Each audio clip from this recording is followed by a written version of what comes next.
Hello friends, welcome to my channel stories by Garima Kushwaha. दोस्तों, जैसा कि आप जानते हैं, मैं हर रोज़ आपके लिए अलग अलग और रहस्यमयी कहानियाँ लेकर आती हूँ और कुछ इसी तरह की कहानी मैं आज भी आपके लिए लेकर आई हूँ। तो चलिए शुरू करते हैं हमारी आज की वीडियो।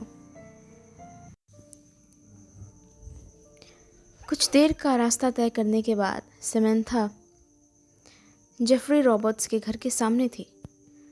उसने दरवाज़ा खटखटाया और थोड़ी देर बाद दरवाज़ा खुल गया।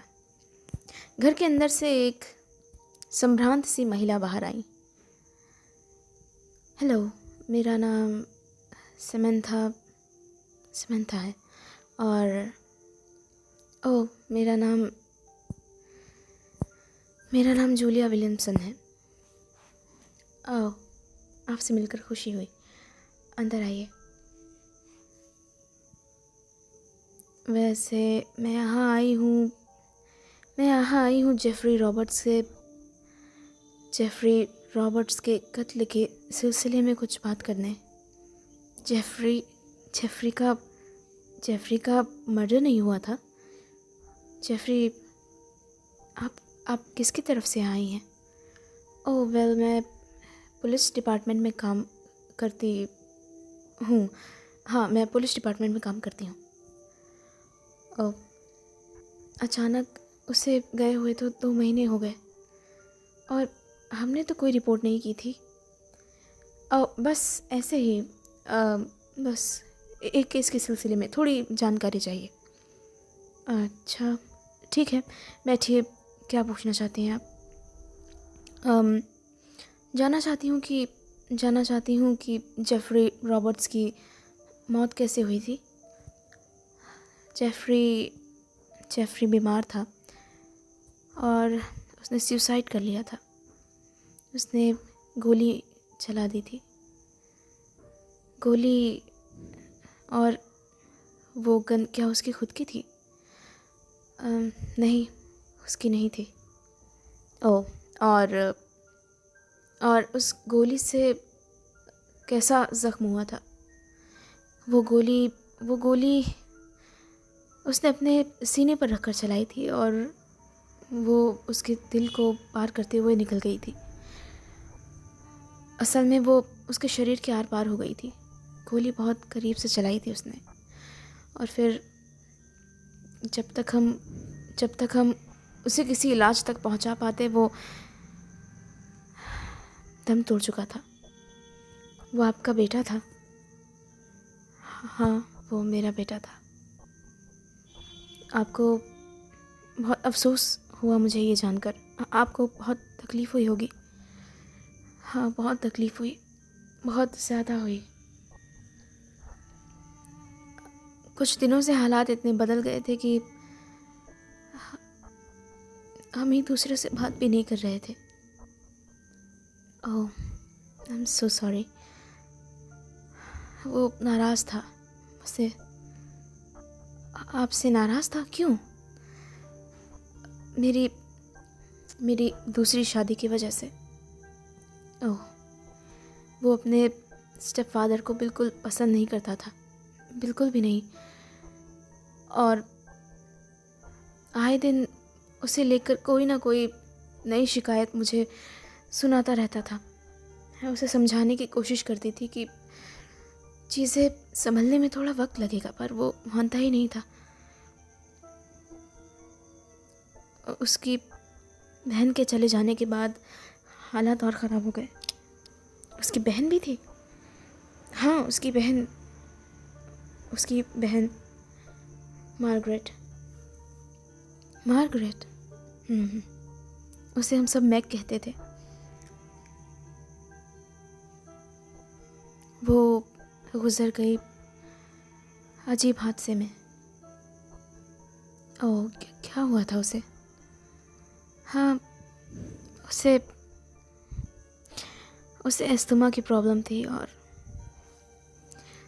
शायद समय से इन्हेलर नहीं मिलने से उसकी जान चली गई। ये सब कुछ बस 1 साल पहले हुआ था। मैं अपने ऑफिस का काम भी देखती हूँ और उनके पिता भी। और इसलिए हम घर पर नहीं रह पाते ज़्यादा वक्त बच्चों के साथ।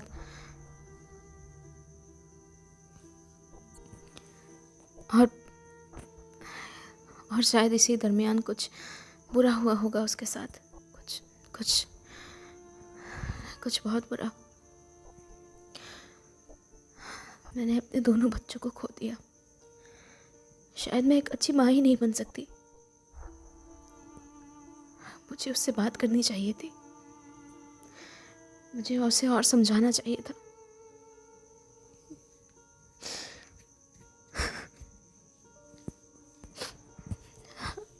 बस इतना ही है। क्या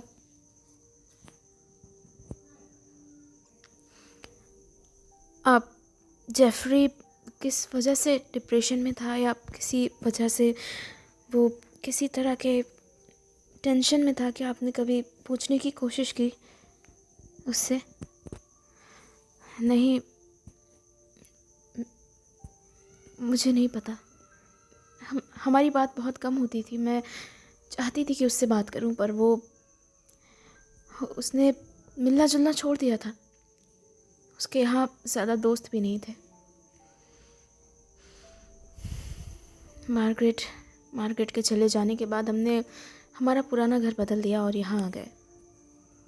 और यहाँ आने के बाद वो बहुत ज़्यादा बदल गया। उससे पहले वो फिर भी मुझसे बात किया करता था, अपनी बातें मुझसे शेयर किया करता था, और अगर मुझसे नहीं तो मार्गरेट से तो किया करता था। सबसे ज़्यादा वो उसके करीब था। पर हमने एक डॉक्टर को कंसल्ट किया था और उसने कहा कि उससे बस डिल्यूजन्स हो रहे हैं। क्या उसने किसी तरह के टेस्ट किए थे उसके? मेरा मतलब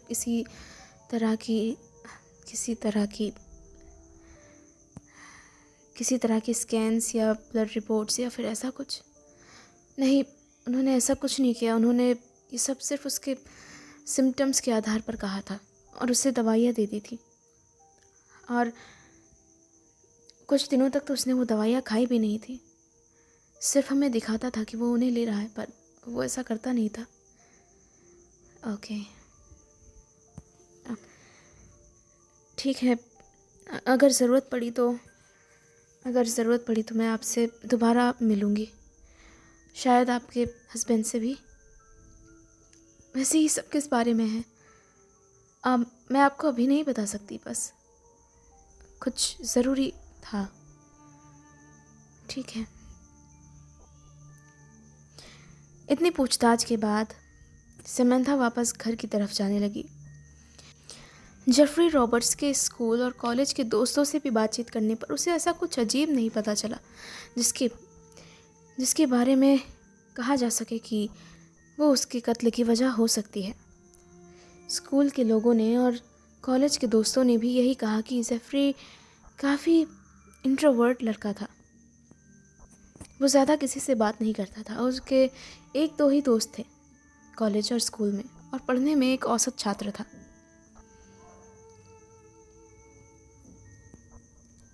समंथा को ये सब काम करते हुए काफ़ी देर हो गई। शाम होने लग गई थी।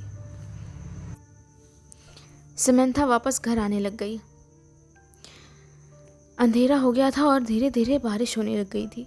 आज का मौसम बहुत ज़्यादा सर्द हो गया था। बारिश होने की वजह से सड़कें भी खाली खाली नज़र आ रही थी। समंथा अपने घर वापस जा रही थी। रॉबर्ट्स के घर जाते वक्त रास्ते में एक अजीब जंगल पड़ा था। इस रास्ते से आज तक पहले कभी समंथा नहीं गई। शहर के उस हिस्से में उसका जाना ही नहीं होता था। वापस आते वक्त शायद अंधेरे की वजह से वो किसी वजह से रास्ता भटक गई। ये रास्ता पगडंडियों वाला था और इसलिए वो यहाँ पर अपनी कार नहीं ले जा सकती थी। इसलिए समंथा पैदल ही आगे बढ़ रही थी। उसने अपनी कार शहर में ही एक जगह पार्क कर रखी थी। वो धीरे धीरे आगे बढ़ती जा रही थी, पर वक्त बहुत लग रहा था उसके ये रास्ता पार करने में। अंधेरा घना होता जा रहा था। कुछ ही देर बाद समंथा समझ गई थी कि वो रास्ता भटक गई है। काफ़ी देर तक चलने के बाद भी उसे कोई सही रास्ता नज़र नहीं आया। ऐसा लग रहा था मानो वो जंगल में बार बार गोल गोल घूम रही हो। वो काफ़ी घबरा गई और एक जगह रुक कर कुछ सोचने लगी। बारिश भी होने लग गई थी और समंथा भीग रही थी।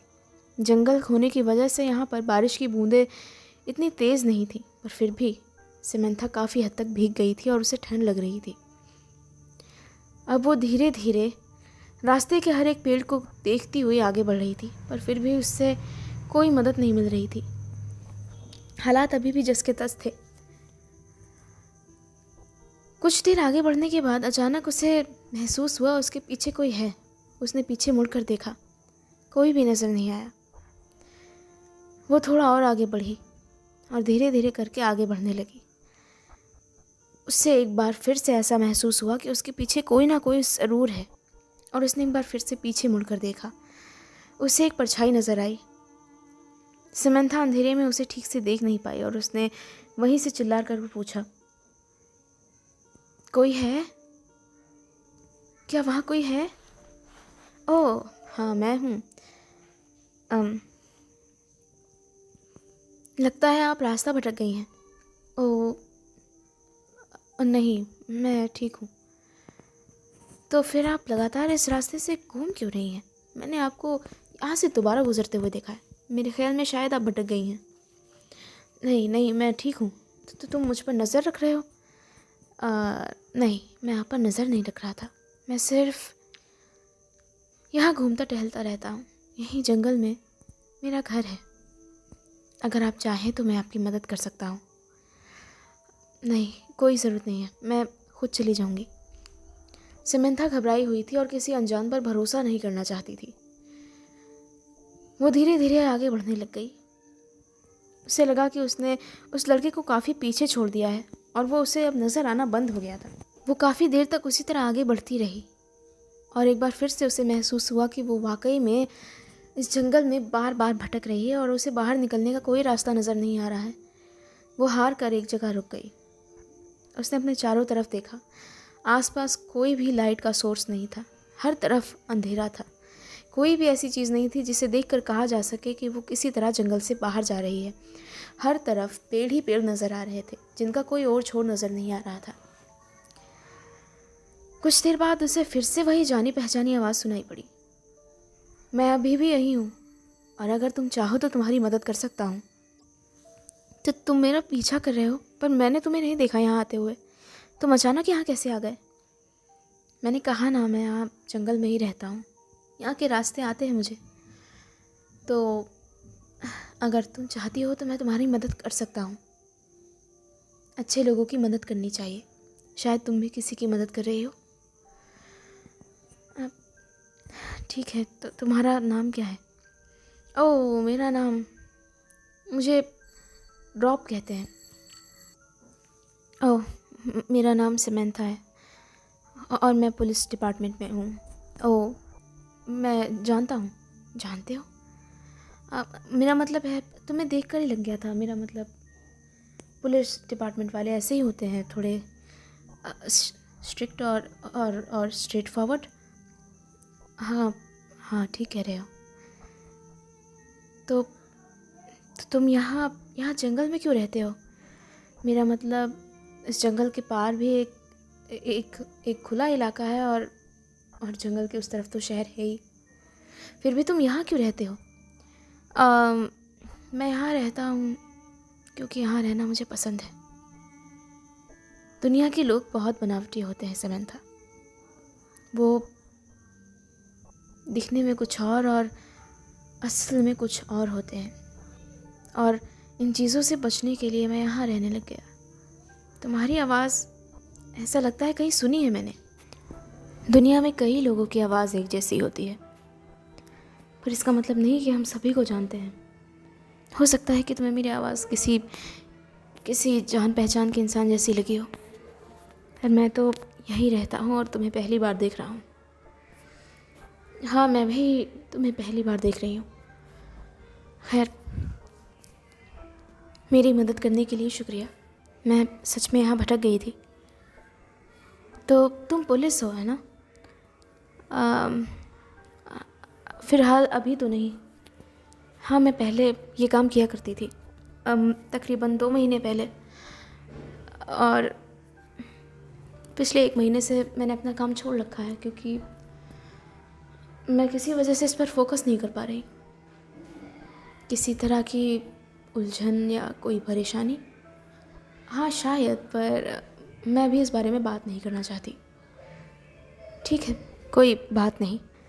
खैर, यहाँ से सीधे जाना है। ओह ओह, इसीलिए मैं बार बार रास्ता भटक रही थी। मैंने इस रास्ते पर गौर ही नहीं किया। ये झाड़ियों से ढका हुआ है। मैं जब यहाँ आई थी तब ये ऐसा नहीं था। जंगल में हर रास्ता एक जैसा दिखता है। अंधेरे की वजह से हो सकता है आपने इस पर गौर नहीं किया हो। तो खैर, यहाँ से सीधे चलने के बाद तुम्हें मेन रोड मिल जाएगी, जिससे तुम शहर तक आसानी से पहुँच जाओगी। आप मेरे साथ नहीं आ रहे? फ़िलहाल के लिए नहीं, पर अगर तुम्हें ज़रूरत पड़ी तो मैं ज़रूर आ जाऊँगा। आपका बहुत शुक्रिया। इतना कह के समंथा आगे चली गई। कुछ ही देर आगे बढ़ने के बाद उसे वाकई शहर जाने वाली सड़क नज़र आ गई, जिसके लिए वो इतनी देर से भटक रही थी। सड़क पर जाने के बाद कुछ ही देर बाद वो उस पार्किंग लॉट तक पहुंच गई जहां उसने अपनी गाड़ी पार्क की थी, और उसके बाद कुछ ही देर की ड्राइविंग के बाद वो अपने घर पहुंच गई। अपने घर पहुंचने के बाद उसने चैन की सांस ली। वो अभी भी दिन भर की चीज़ों के बारे में सोच रही थी। अभी भी जेफरी रॉबर्ट्स के बारे में उसे कुछ ऐसा अजीब पता नहीं चला जिसके बारे में उसे किसी चीज़ पर शक हो, या कोई भी ऐसा इंसान जिस पर उसके कत्ल के बारे में शक किया जा सके। उसकी माँ बिल्कुल ठीक ही नज़र आ रही थी और उसके पिता से वो अभी भी नहीं मिल पाई थी। वो अभी भी बैठकर सोच रही थी, मुझे शायद उसके कॉलेज के दोस्तों से मिलना चाहिए, पर मैं उनसे मिल चुकी, उन्होंने कुछ नहीं कहा। पर कोई तो ऐसा होगा जिससे वो अपनी बातें शेयर करता हो। उसकी बहन गुजर चुकी है, अगर वो होती तो शायद कुछ पता चलता। कल मैं फिर उसके दोस्तों से मिलने जाऊंगी, उसके कॉलेज, और फिर शायद कुछ पता चल सके। इतना सोचकर समंथा सो गई और अगली सुबह वो फिर से जेफरी रॉबर्ट्स के केस पर काम करने निकल पड़ी। वो उसके कॉलेज पहुंची और उसके कुछ खास दोस्तों से फिर से पूछताछ की। तुम में से किसी को नहीं पता कि किसी से उसकी दुश्मनी रही हो या फिर कुछ ऐसा? क्या वो तुम में से किसी से कोई बात शेयर नहीं करता था? वेल, हमसे तो नहीं, पर कोई था जिससे वो किया करता था। कौन था वो? कैली नाइजर। हाँ, कैली नाइजर।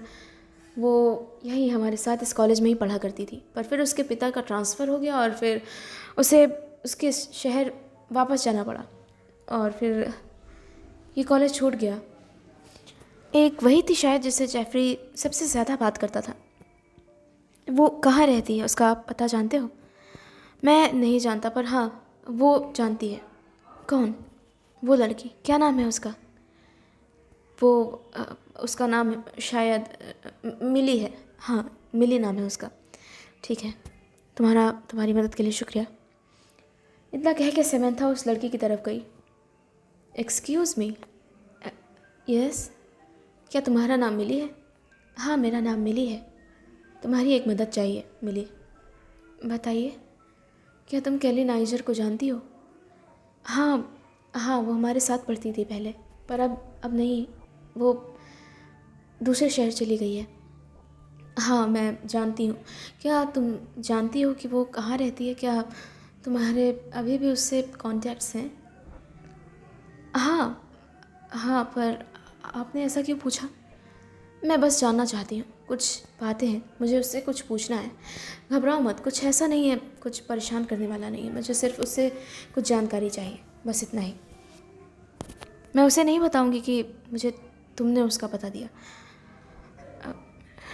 ठीक है, वो मैं आपको उसका पता देती हूँ। इसके बाद समंथा कैली नाइजर का घर ढूंढते हुए एक शहर से दूसरे शहर पहुंची। ऐसा करने में उसे तकरीबन 5 घंटे लग गए। धीरे धीरे शाम होने लग गई। जब समंथा कैली नाइजर के घर पहुंची तब तक शाम के 4 बज चुके थे। वो घर के आगे पहुंची, उसने डोरबेल दबाई और अंदर से एक औरत बाहर निकली। उसने उसे पूछा, हेलो, मेरा नाम समंथा है और मैं यहाँ कैली नाइजर से मिलने आई हूँ। क्या वो यहाँ है? हाँ, वो मेरी बेटी है। क्या हुआ है? आप हैं कौन? ओह, मैं बस उसे जानती हूँ क्योंकि मुझे एक बार चोट लगी थी और वो मुझे हॉस्पिटल लेकर गई थी। उसने मेरी बहुत मदद की। बस उसे थैंक यू कहना चाहती हूँ। क्या मैं उससे मिल सकती हूँ? ओह श्योर, बिल्कुल। वो अंदर उसके रूम में है, वो वहाँ ऊपर। ओह, आपका शुक्रिया। उसके बाद समंथा केली नाइजर के पास गई। हेलो केली। हेलो। मैं आपको नहीं पहचान रही हूँ। मैं जानती हूँ, हम पहली बार मिल रहे हैं। मेरा नाम समंथा है और मैं यहाँ जेफरी रॉबर्ट्स के केस के सिलसिले में तुमसे बात करने आई हूँ। जेफरी रॉबर्ट्स को तो तुम जानती होंगी। हाँ, मैं जेफरी को जानती हूँ। क्या हुआ? वो 2 महीने पहले गुजर गया। क्या? हाँ, वो 2 महीने पहले गुजर गया। कैसे? यही तो पता लगाना है। उसे गोली लगी थी और इस बारे में ज़्यादा तहकीकात नहीं हुई थी, पर अब मैं इस बात की तहकीकात कर रही हूँ और इस बात को ढूंढने की कोशिश कर रही हूँ कि ऐसा उसके साथ कौन कर सकता है। केली, उसके दोस्तों ने मुझे बताया कि तुम उसे सबसे ज़्यादा जानती थी। क्या तुम मेरी मदद करोगी? अगर उसने तुम्हें कुछ भी बताया हो, कोई भी बात, तो मुझे खुल कर बताओ। देखो, अगर तुम मेरी मदद करोगे तो मैं तुम्हारे दोस्त को इंसाफ दिलवा पाऊँगी। प्लीज़। हाँ, मैं ज़रूर आपकी मदद करूँगी। तो कभी जेफरी ने कुछ ऐसा बताया तुम्हें, किसी से उसकी दुश्मनी हो या फिर वो कोई ऐसी अजीब बात, लड़ाई झगड़ा या कुछ ऐसा? क्या क्या जेफरी ड्रग्स वगैरह लेता था? नहीं, नहीं, नहीं, ऐसा कुछ नहीं था। जेफरी बहुत शांत था और उसके कॉलेज में ज़्यादा दोस्त भी नहीं थे। पर हाँ, वो अक्सर मुझे बताया करता था कि वो अपने सौतेले पिता से बहुत परेशान रहता है, उनसे नफ़रत करता था और अक्सर अपने पिता के बारे में बताया करता था और उसकी बहन के बारे में, और बस ऐसी ही चीज़ें। कभी कुछ भी अजीब उसने बताया तुम्हें? नहीं, बस इतना ही कि उसकी माँ उस पर ध्यान नहीं देती और वो इस बात से परेशान था। उसे लगता था कि उसकी माँ उसे नफ़रत करने लग गई हैं। मैंने उसे समझाने की कोशिश की थी बस, पर वो नहीं मान रहा था। और इसके अलावा कुछ भी। शायद जेफरी के पिता उसे, मुझे नहीं पता, उसे या उसकी बहन को वो मारते थे। वो मारते थे? हाँ, वो बताता था कि वो बहुत ज़्यादा स्ट्रिक्ट हैं और वो कभी आर्मी में थे और फिर उन्हें निकाल दिया गया किसी वजह से, मुझे नहीं पता क्यों। और उसके बाद से वो चिड़चिड़े हो गए। उसकी माँ ने उसे ऐसा कहा था और इसी वजह से शायद वो उन्हें डांटते थे या मारते थे। मैं इस बारे में श्योर नहीं हूँ। लगता है मुझे उनसे मिलना पड़ेगा। खैर, तुम्हारी इतनी मदद के लिए बहुत बहुत शुक्रिया। अगर मुझे आगे ज़रूरत पड़ी तो मैं तुमसे मिलने आ सकती हूँ? हाँ ज़रूर, क्यों नहीं। तो फिर ठीक है, तुम्हारा शुक्रिया। अपनी मॉम को बता देना कि तुमने मेरी मदद की थी, मैं हॉस्पिटल में थी और तुम समझ रही हो, है ना? हाँ ज़रूर, क्यों नहीं। तो दोस्तों, इसी के साथ ख़त्म होती है मेरी आज की कहानी। मेरी आज की कहानी आपको कैसी लगी ये मुझे कमेंट बॉक्स में कमेंट करके ज़रूर लिखिएगा। साथ ही साथ आपके सजेशंस मुझे देते रहिएगा और अगर आप मेरे चैनल पर नए हैं तो इसे सब्सक्राइब ज़रूर कर लीजिएगा। Thank you.